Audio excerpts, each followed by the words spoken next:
This was an adventure. I was a Mexican Mafia member. My brother Mark will get into a beef, and the guys that used to go with to shoot at my house, and I'm hanging out the passenger side window, aiming for his head. We call it hunting, but I mean, whatever moved got shot.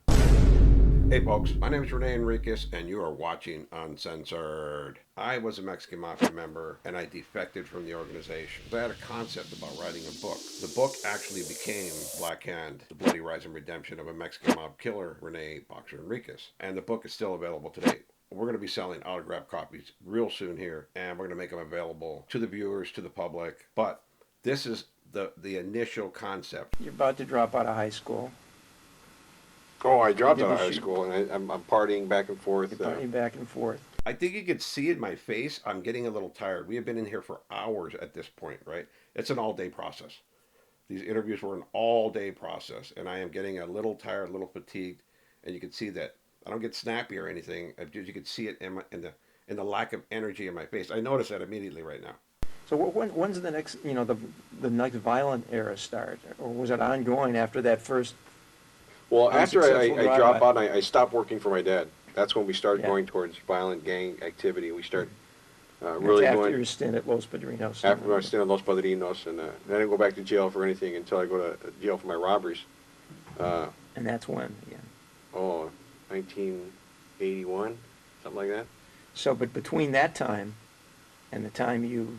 So the person asking the question with the gravelly voice, that's Chris Blatchford. I've always liked his gravelly voice. He's got a gravelly voice like that. Kind of lends authority to his persona. I contacted Chris Blatchford, and Richard Valdemar arranged with my handlers to bring him down to the station. I participated in my debrief in Walnut, California, where I was being held secretly. In fact, they flew me from Pelican Bay. It was all secret agent stuff. I was fascinated by everything that was happening. And it was an adventure. Like, this was an adventure. I had been in Pelican Bay for about 10 years. I had done part of the CDC debrief there, but they determined that they were going to transfer me to a secret location to complete my debrief. And they being the FBI. And the legs of the individual there are Glenn K. Hotema, FBI agent. He was a brand new agent. I think he'd been in the FBI a couple of years out of the academy. And I fell into his lap. But he was my very first FBI handler. I mean, I always thought FBI was in suits and black trench coats, but he was casually dressed, and most of them were, unless they had to go to court. So it was a real experience for me. This whole debriefing process was a real experience for me. But this is the room that it occurred in. This is the interview room at Los Angeles Sheriff's Department of Walnut Station. And Chris Blatchford came in a few times and videotaped me for these interviews. And this is where we extracted the manuscript from. We transcribed these interviews, and Chris took chunks of them out and put them in the book. Chris Blatchford is a very decorated investigative journalist. He has 9 Emmys, a Peabody Award. He's a very decorated and recognized journalist. He's retired now. But I selected the right guy for the job, and this was the beginning process. It's been years since I've seen these videos, and I'm watching them fresh with you guys. So it's going to evoke some emotion, some thought, some recollections, and I'll share those with you as we go. So, but between that time and the time you did your first drive-by, I mean, were there a lot of drive-bys in there? So, but between that time and the time you did your first drive-by, I mean, were there a lot of drive-bys in there? Yeah, we'd go on a regular basis. There's about 4 or 5 times we went back. I mean, there's times that 4 or 5 times we went back and shot at Hawaiian Gardens. Yeah. And one of the last times is towards the end. That was our enemy in chief. I had never shot at any other gang other than Hawaiian Gardens. And back in the day, we didn't call it drive-bys. That phrase wasn't even a thing. We'd call it going capping, C-A-P-P-I-N-G, where we'd do a drive-by. We'd pull up and stop the car, and boom, boom, boom, we'd shoot. And we'd do it on a regular basis because they would come shoot at my house in Cerritos, California. So that was natural for me, like, to go back, okay, we're going to retaliate. We're going to go shoot at your house, see how you like it. And they did not like it. Nor did I. But that's the era that we're talking about. I think I was married already, and me and my friend Johnny. And this is a constant companion of mine, Johnny Mancias. Uh-huh. From Compton, Largo.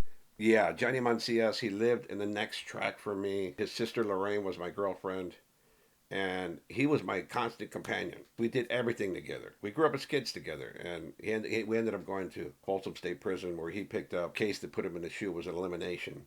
And, I mean, we grew up on the streets together. We knew each other. I'd do sleepovers at his house when we were kids. That's how close we were. And it's been a long time. It's been a long time since I've seen or communicated with Johnny Mancias or his sister, but I wish them well and may God bless them. We go back and we do these drive-bys and we're involved in these kind of activities. But after I dropped out, really it was about, I met my first wife at 16 or something like that. Mhm.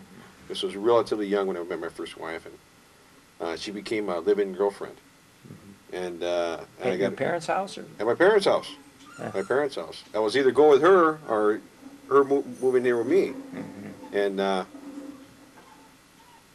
I told my mom, I said, yeah, I'm moving out, and she's going to move in. What's it going to be? She says, okay, she can move in. This is after she's pregnant? No, Or she's not even before? pregnant yet. Yeah. She has a house in Bellflower, and she was a few years older than me. I think she was like 20, 19 or something like that, a few years older. And we just, we became an item. And it wasn't based on this really emotional bond or anything like that. It was just more like something novel. It was something novel, having a steady girlfriend like that. I remember that. It was more of a convenience for us both. It was a spontaneous thing almost. And there was like no love or anything like that. It was merely physical. And the convenience for her because she didn't have a place to stay.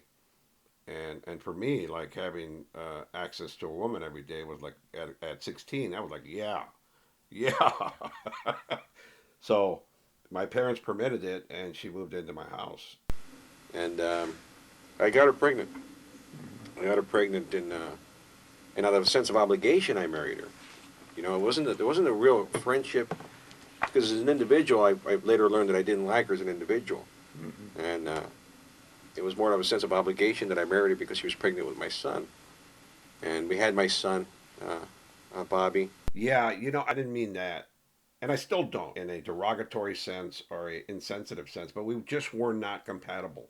We were not compatible, and it was doomed to failure from the start. I mean, I was 17 years old when I got married. I married her because she got pregnant, and I wanted to do the honorable thing. That's what I thought men did. But I was just a boy. I wasn't a man yet. I was just a boy. So we took off and ran off to Long Beach somewhere, a chapel, and got married and made it legit. But man, I was not ready for commitment. I was cheating left and right, and I was making money because I was moving product, and I was just coming into my own as a gang member, right? And I was kind of popular with the women, so that was a recipe for disaster right there. In retrospect, you look at it, it's like, wow, man, that was so terrible of me to do, and it really was. I mean, to think the only good things to come out of that were my children, and a man does something right in his life once in a while. He does something that's a fine, beautiful thing, and my children were that. So I don't regret the relationship.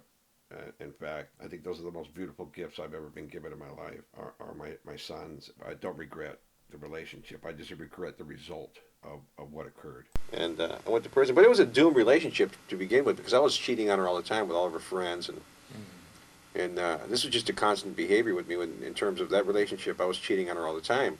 I mean, this is at a point in time where I'm one of the popular homeboys, and I have uh, uh, I guess, access to a lot of my homegirls, and they go out with you, and I don't want to get too graphic in this description, but I'm kind of like I guess playing the field. That's even when I'm married.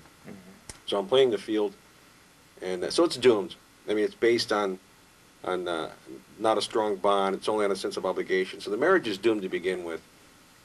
And then I'm with her for oh, maybe a year before I go to prison. 17, 18, 2 years.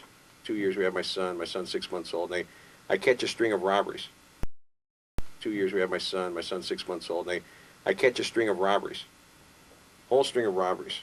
And I go to prison for 9 years, 8 months. And it's at that point in time that I start my real criminal career in terms of immersing myself and becoming educated in the Mexican Mafia. But all that period in my life where I was out of school and with my wife, it wasn't really a violent period in my life. I mean, I didn't come from that kind of a background. Only the aspects of doing these drive-bys, and those were a novel thing to us. They were exciting, I think, to us. They were exciting to go by and shoot at people for the cause of the gang.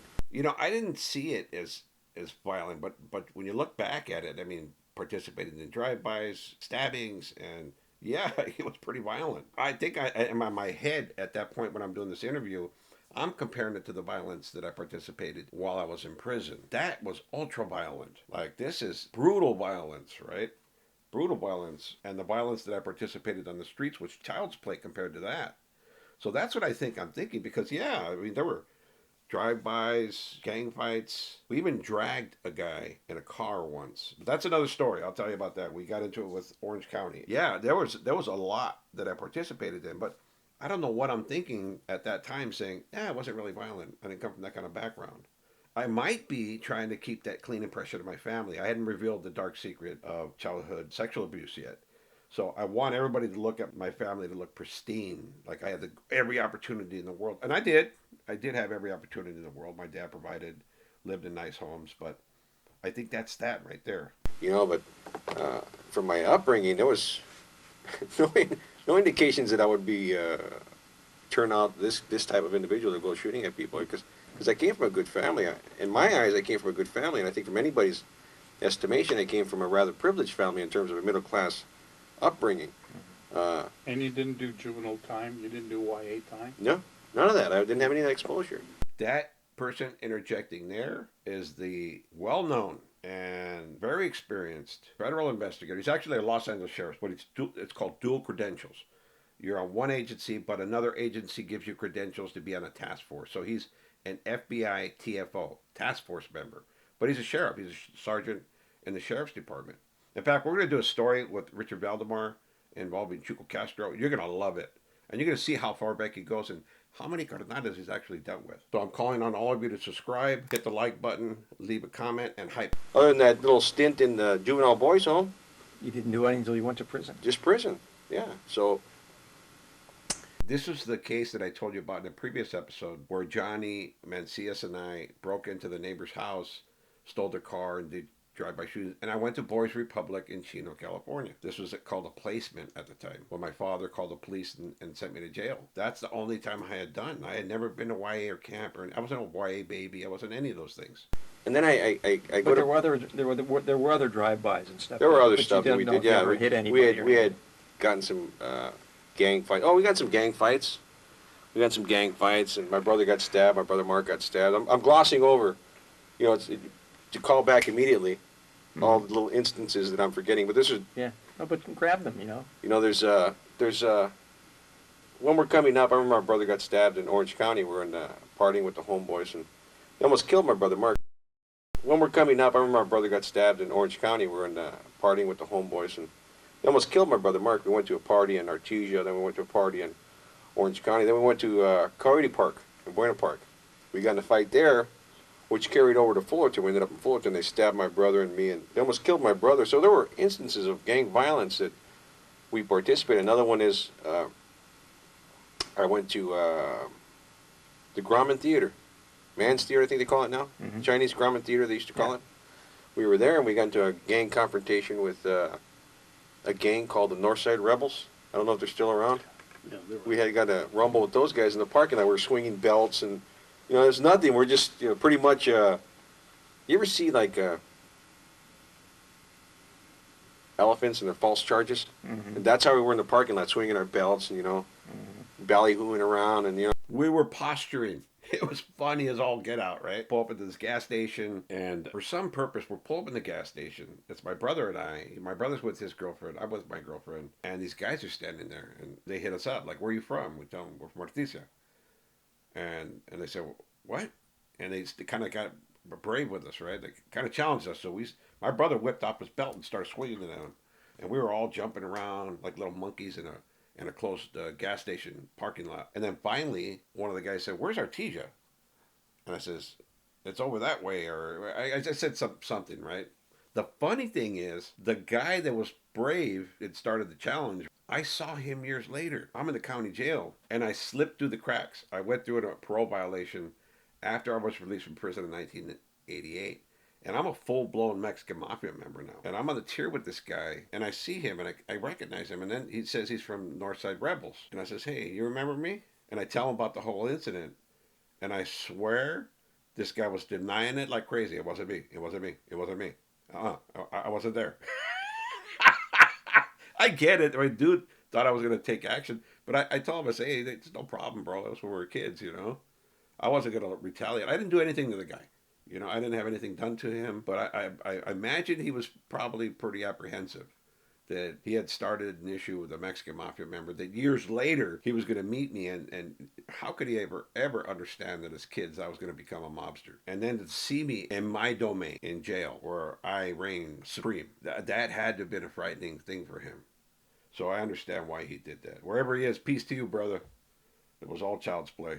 It's nobody even regressed on each other. We're just somebody pulled out a bumper jack, somebody pulled out a knife, and somebody took off their belt, and we're just circling each other. So I had that encounter like that. And You just happened to run into them there? Or something? yeah, and they confronted us, asked us where we're from, and we were in their turf, me and my brother Mark, and and we told them we were from Artesia, and they asked us if we had a beef with them, and we told them we were from Artesia, and they asked us if we had a beef with them, and we asked them if they had a beef with us, and then we just squared off, and it was, the normal, the gang confrontation thing. Yeah. It's How about Portuguese Hall? I've been to Portuguese Hall. I've been to parties there. We used to have parties there. As a matter of fact, that was the big dance hall for us in Artesia. Like Portuguese Hall was the spot, right? That was where people rented out this hall, because that part of Artesia, the Devlin Boys area right there, right? Devlin, Horst, all those streets right there. There's a huge Portuguese population there, or there was. I know now that it's more Indian. It's been gentrified, right?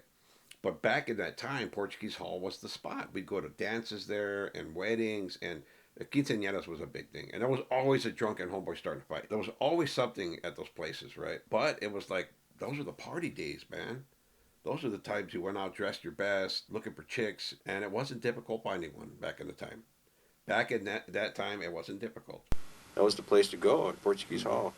But there were a lot of instances of these gang confrontations. There was one time, me and my brother were driving to Lakewood, part of our neighborhood, me and Mark. Me and Mark were constantly together. And Mark's younger? He's older than me. He's 44. He's the one, okay, forgive me, I got him mixed up. He's 44. I have a picture of him in here. Go ahead, you were driving? We're driving towards the neighborhood, and one of these individuals we're feuding with, Bobby from Wayne Gardens, we see him on a motorcycle. We're at a red light, and we're on Norwalk Boulevard. We're right across the street from Artesia High School. And we're well into our gang thing already. Mark's married to Connie, and I'm married to my first wife, Pam. And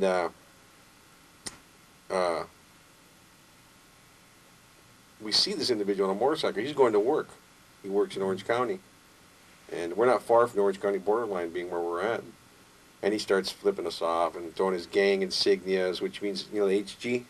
He's doing all that and doing a sign that means FU. It's like this. You go like this. Gang members do it to each other when they don't like each other. It's like a derogatory sign.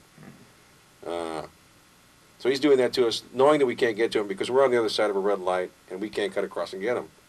So he drives by on his motorcycle, and we're in my mom's car, and we start going down the street, and my brother says, I know where he's going. I said, let's go get him. I said, stop real quick, and I go in the trunk of the car, and we have those stars. Mm-hmm. A star. Chinese stars. Yeah, no, for the wheels, the lug wrench. Oh, okay, yeah. That's the only weapon I can find. He says, I know where he's going. He says, let's go get him. I'm gonna beat him about the head with this thing.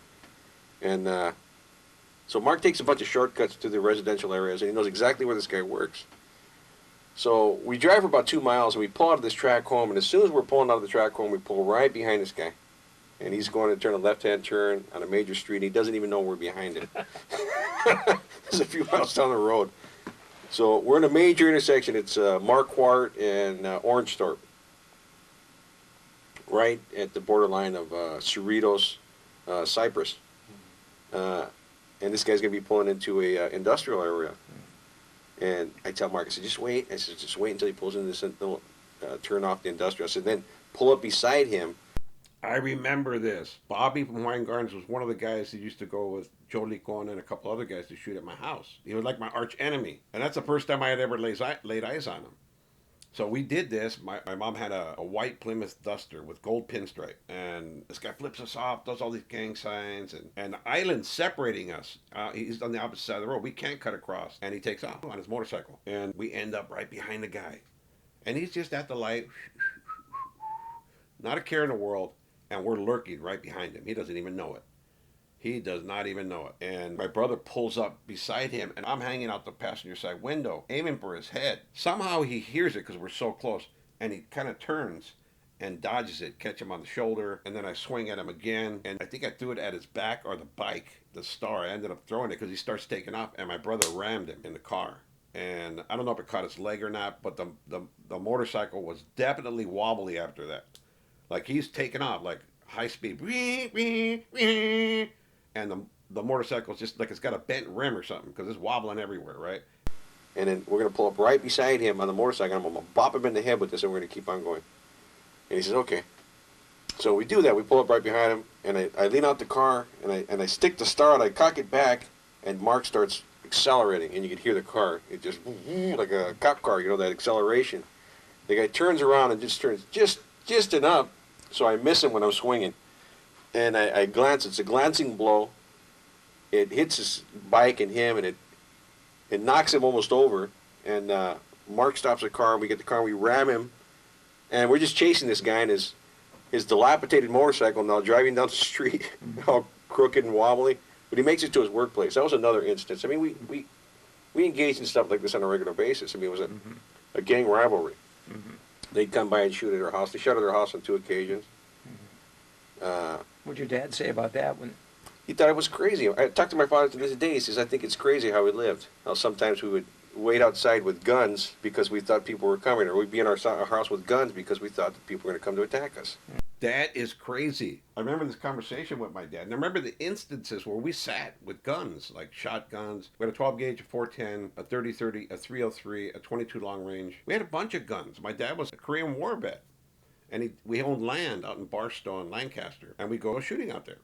I mean, we call it hunting, but I mean, whatever moved got shot. Lizards, prairie dogs, rabbits, roadrunners, and me, my brother Mark, and John, we go walking in these washes, right? And we do a couple-mile walk and just shoot. But I remember these occasions where my brother Mark would get into a beef, and we'd load up the guns. Me and my dad would be there with Mark. I remember another occasion, which is going to be an episode. I'm going to have to make this an episode. Mark was out in the front fighting, and we came out with shotguns, my dad and I. And Dad was gung-ho. Dad was killer.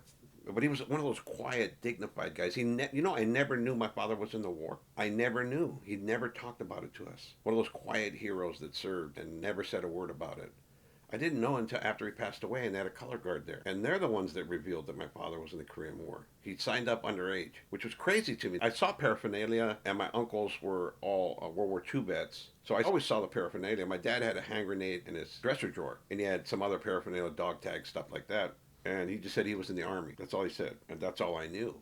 But it was crazy that Pops and I would load up, we'd strap up, and we'd lay low for whoever was coming. They were going to get it. Pops was ready to give it to them. Would load up, we'd strap up, and we'd lay low for whoever was coming. They were going to get it. Pops was ready to give it to him, and he didn't call the cops or nothing. He was just down with it. You know, he wasn't a gangster. He was just a paisa, and he was down with the business. You know, he was ready to do it. But it always kind of took him aback. Like, why is this happening? You know, why do these people want to get you? He'd ask my brother this, and I was just like, hey, I'm backing up, bro. And I'm all about 11, 12 years old when this is going down. So when you look back at it in retrospect, it's crazy. I mean, there were instances where we would be waiting in the garage with guns because we thought we'd hear they were going to come by and do drive-bys, and we were going to shoot back. So this was, I guess, a normal part of the gang life. But when you ask me to immediately remember it, I can't really pull it up automatically. Did your dad ever say, get out of here? I don't want you living here if this is going to be happening. Never. Never. Huh. That's not the way the Hispanic families are. Yeah. It's just not the way the Mexican families are. It doesn't matter how you are. There's a spot for you in the home. I never understood that about some families where the empty nest, you know, when they're 18, get out, you're leaving. In a Hispanic family, they're the rest of your life if you want to. You know, it's just with your mom and dad. You always have a spot. Even to this day, I can move back with my dad if I wanted to. Whether you're contributing or not. Yeah, it just doesn't matter. You're part of the family, you know? Yeah.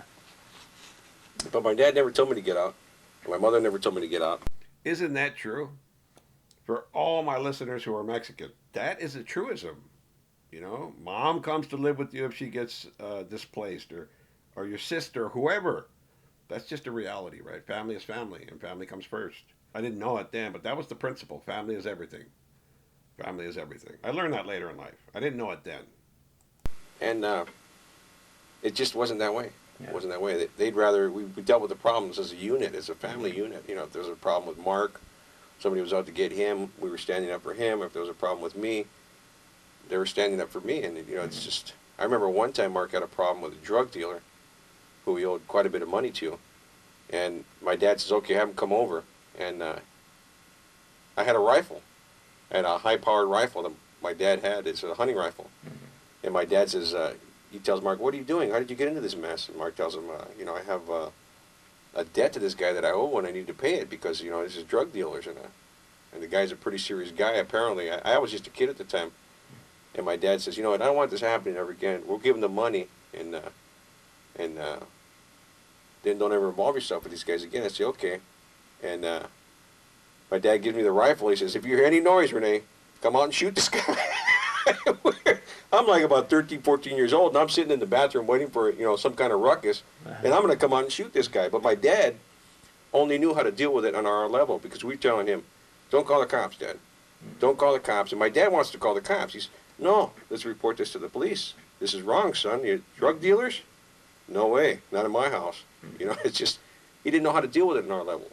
So we'd explain it to him. We'd explain, Dad, you can't call the cops. You can't do this. This is how we have to deal with it. And I think it was my idea to sit with a gun in the bathroom. I said, Dad, I'll sit in here. I got you guys back. Don't worry about it. You know, I'll be right here. And he says, okay, here's the rifle, son. Hear any noise? Come out shooting. It was just, my dad's a square man, hardworking Joe. My mom's a square lady. Damn, that brings back a lot of memories. In fact, I think I'm going to do episodes on all this stuff that we're talking about because they were crazy as a kid. I mean, think of yourself as at 12, 13 years old. Your father gives you a rifle and tells you, come shoot somebody if you hear the noise, right? Or gang fights in front of the house when you're a child, right? It just brought back so much, man. And I'm kind of chuckling at it right now. And I could see where my life took a turn for the worst. But watching this stuff, it's like a time capsule, and it takes me back to where I was, and I reflect into who I am today, and I'm pretty happy with the man I am today. I can get better every day, and I keep trying, and I strive towards that. But with that said, folks, leave a comment, subscribe if you haven't subscribed so we can get to that 100,000 subscriber mark. And as always, be safe. Have a great day. I'm out. Peace.